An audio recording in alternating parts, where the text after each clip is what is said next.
So thanks for agreeing to do the next edition of the big interview. As you can see, guys, from both of our shirts, Rachael is also a First Point colleague. She's the social media consultant. And Rachel's got a very unique story in the sense that she went to the States, but she went to junior college. And I think typically when everyone starts this journey and when they look at going to universities in the States, they automatically look at the top Division I schools, UCLA, Stanford, Harvard, Princeton, Yale, all the top Ivy League schools, the top Division I schools. But the reality is there are thousands of institutions in America, all the way from Ivy League and Division I down to junior college. So Rachael, you're going to give us a little bit of information today on how your journey kind of transpired and what you're doing nowadays with First Point as well. So just before we step into things, do you want to just give us a little bit of a recap how you got into golf, where you're from, and kind of how you started your golf career? Of course. So I'm from Troon. I actually didn't start playing golf until I was 14. I was very, very late to the sport. I was always athletic though, so I was like in the hockey team, athletics and all that at school. And I needed a sport to try and like kind of keep me going over the summer holidays. And the Open came to Troon and I got a little job at it, and then there was like a bunch of initiatives to try and get kids into golf, and my grandpa was like, I'll sign you up to that. And then I just became completely addicted. And then after that, first couple of years, of shooting millions and, the hard graft, I started to realize, okay, I've actually cottoned on to this and it's something that I could see myself doing. So gave up the rest of the sports, really focused on golf, and played for Scotland by the time I was 18. So it took me 4 years to get down to scratch and to play for my country. So slow to take up the sport, but quick to get going. Yeah. So typically, as you'll know, working the First Point, we would typically work with students from about 16 to 18, 19 years old, and then they would start an undergrad when they're 18, 19. You were a little bit later again to junior college, and you went, was it 20 years old you were when you went out? Is that right? I was 20, which is probably the oldest you want to be going out there. Mm-hmm. But for me mentally, I think if I went out when I was 18, I wouldn't have been ready for it. So I needed that. I played golf full time for a year, amateur, and then I went to college in Fife. And that getting away from home, 2 hours away isn't that far as going to America, but it prepared me for going all the way across an ocean. So tell us a little bit about why you decided to go to junior college and why you decided to go at that age when arguably your career was starting to prosper over here. So I decided to go mainly because I got offered an unbelievable opportunity. It was something I could not say no to. So obviously I was interested in going to the States, but financially it just was not a doer for us. And my parents sat me down and they said, look, there's no way we can really do this. And the company that, it was one of my lecturers at the college I was at who'd started it. And he said that I can't guarantee you a full scholarship. And that was kind of that dream over for me. Mm-hmm. And then his college reached out to him and said, it was a junior college called McQueen Community College. And they were like, we're looking for somebody, we've got a potential full ride here depending on their ability. He sneakily sent over my swing videos and they were like, we want her. So it literally went from dreams over, you're not going to America, to here's a full ride scholarship. Do you want to play in Scotland still, or do you want to play in Texas where you can play in some amazing weather? So it was a no-brainer. It happened very, very fast for me, but financially there was no other way that I would have been able to do it. Okay, and McLean is obviously one of the top junior colleges, certainly for golf in the States. So you've got yourself into a great program. How did you feel the first kind of few weeks getting there? How did you settle in? Obviously, it's nerve-wracking. I think a few parents go out with their kids for the first couple of weeks to get them settled, but my parents were just like, dropped me off at Glasgow airport, gave me a hug and were like, see you soon. And I'd been to the States before when I was 10. Did the whole Disney thing. but I had never been to Texas, I'd never visited the school, and I'd never met my coach. So it was a very unique situation. But once I got through like security and stuff, I kind of calmed down a bit and I was like, okay, let's go. I was so excited. When I met my coach, he was with the other British girl that was in the team, Lydia, who I'm still really close with to this day. Mhm. And that was it. And I was just so excited just to get going and get on the golf course. Do you want to tell everyone about the facilities at McLennan? How did you go about your sort of practice schedule? How did a day look like in the life of Rachael McQueen at McLennan? So that was obviously a huge adjustment. I think that's the thing that you can't really prepare yourself for, is aligning your studies with golf and any sport to that fact. But it's, I was in classes Monday to Thursday. It was all morning classes, and then in the afternoons we're on the golf course. And then afterwards, we had to make sure we're doing our studies. We Mm-hmm. had study hall twice a week for the athletes. We would all be in the library, all trying to catch up. With golf tournaments, all our tournaments were Monday, Tuesday. And a lot of ours were out of state because we played in all D1 events. So we were traveling usually Saturday or Sunday, like all day. We had our books out in the vans. We were studying like crazy. Then off school on the Monday, off school on the Tuesday because we're playing the golf tournament, and then usually traveling back that Tuesday night to then back in classes at 8 a.m. on the Wednesday. Yeah. You had to really like get into this proper routine of making sure you're keeping up to date with your studies, because you're losing that really important class time.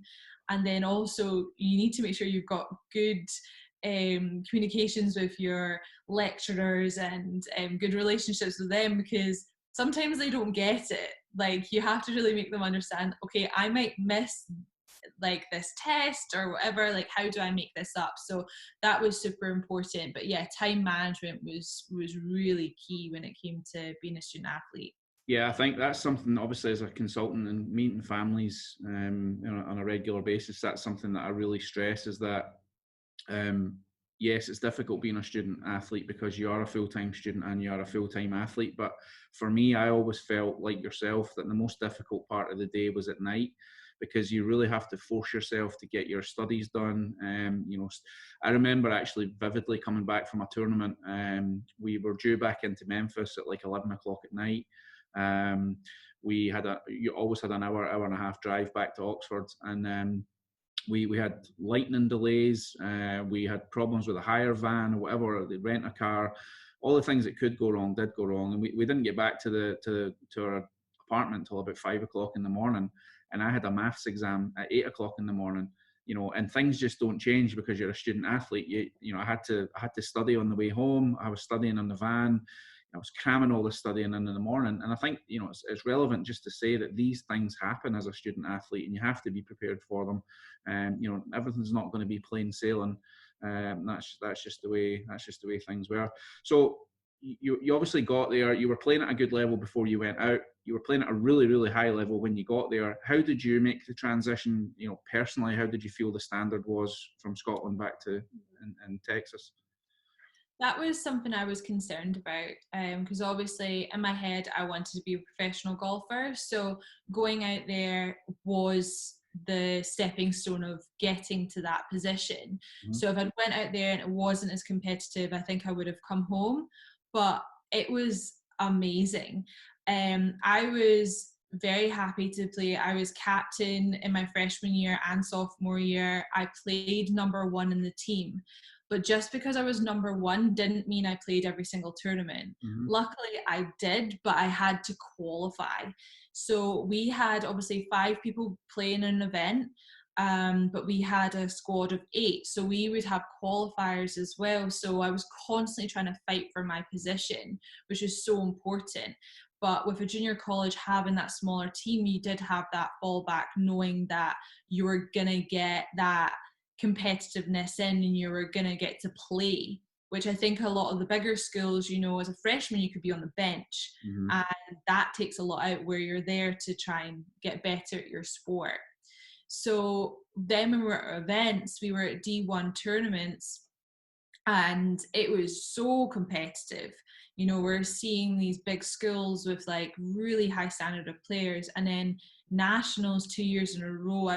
Like it was like nothing else, and there was a lot of girls that I now know that play LPGA that went to junior colleges, because one of them was Daytona. So Mm-hmm. Daytona practiced at the LPGA qualifying course. So you would get a lot of people from Asia that came over to join that junior college to get all that practice for that qualifying. And then we had, there was Sarah Schuber, who, I can't remember, she was at Redlands, I think they were called. So she won nationals my freshman year and sophomore year. And me and her had never played together until our sophomore year at nationals. And we played the first 2 rounds together. And it was extremely competitive because me and her were 1 and 2. And I think the only reason I didn't get to number 1 at nationals in my sophomore year is my team fell back. So I didn't get to play against her the last 2 rounds, where it was very much like match play, back and forth, back and forth. So I think it's really important, you know, to stress that, and that's the whole purpose of this interview, is that the standard of sport, whether it's golf, soccer, whatever, the standard is still incredibly high. You know, you can see, even if anyone's seen the documentary Last Chance U, the standard of football players at these community colleges, junior colleges, is world class. And that's something very, very important to understand. In terms of the education, do you want to kind of chat a little bit about that? What's the level of education like at junior college? it was good.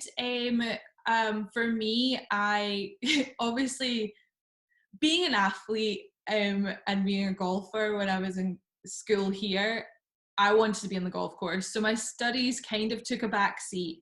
So junior college was perfect for me. And when I realized that I had to apply myself if I wanted to play, then the role reversal, and I became the biggest nerd ever. I was part of an honor society called Phi Theta Kappa. After my sophomore year, I got an award from the NGCAA for exemplary academic achievement in golf. And to achieve that, you have to have a 4.0 and finish in the top 5 at nationals. So for me, education-wise, it was really, really good. And it also allowed me to try and like figure out exactly what else I wanted to do. That's what's good about junior college. You don't have to major straight away.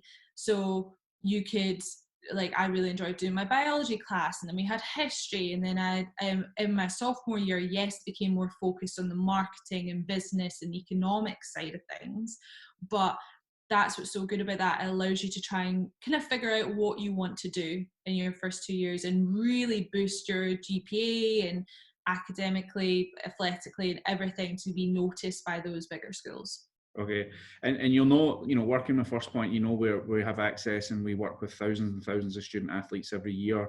The vast majority of them automatically look at the top schools, the top institutions, but the reality is, you know, a lot of them aren't good enough for that level, and that's just the way life is. And you know, you've got to be able to manage your own expectations.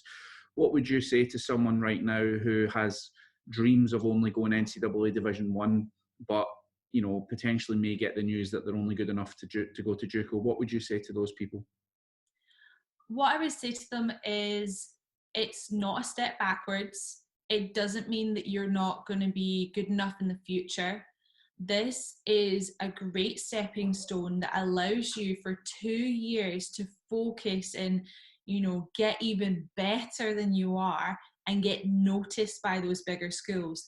And also, if you get noticed while you're out there, you have a higher chance of being exposed to four-year schools and also being recruited at a higher level than you ever would have been as a freshman. Yep. So I think that looking at it, the longevity of it, opposed to just being like, oh, I have to go to junior college. It's such a good way to be exposed to that lifestyle in the States and get, you know, noticed by four-year schools.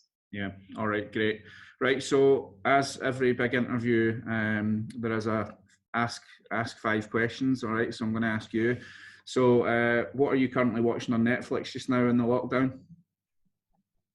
Oh God, RuPaul's Drag Race. I'm Yeah. kind of obsessed. One of our other colleagues, Molly, is also obsessed. So me and her just basically watch that. All right. Favorite food? Pizza, Favorite sport outside golf? ice hockey, You were going to say that. And what's your favorite team in ice hockey? the Nashville Predators. And what new hobbies have you learned during the lockdown, if any? Oh, not. I'd probably say I'm doing more yoga. I think that's helped me do that, and then cycling as well. I'm back cycling, which is pretty good. I know it's been great. The weather's been so nice. It's been great to get out. Listen, just before we wrap it up, thanks very much for agreeing to do the big interview. Just finally, there's thousands of student athletes every year who look to go to the States. You know, a lot of them are in high school. They're not quite sure if making such a big leap is the right thing for them. What would you say to them if they were trying to decide whether to do this or not? I think that, what helps me is always writing things down, looking at the pros and cons, and really trying to figure it out, and that it's okay to wait. I waited, and it was the best decision for me. And talk to your consultants, talk to your family, communicate, and make the best decision for yourself as an athlete, and what's right for you. Great. Rachael McQueen, thank you very much. We'll speak to you soon. Thank you. Thanks. Bye.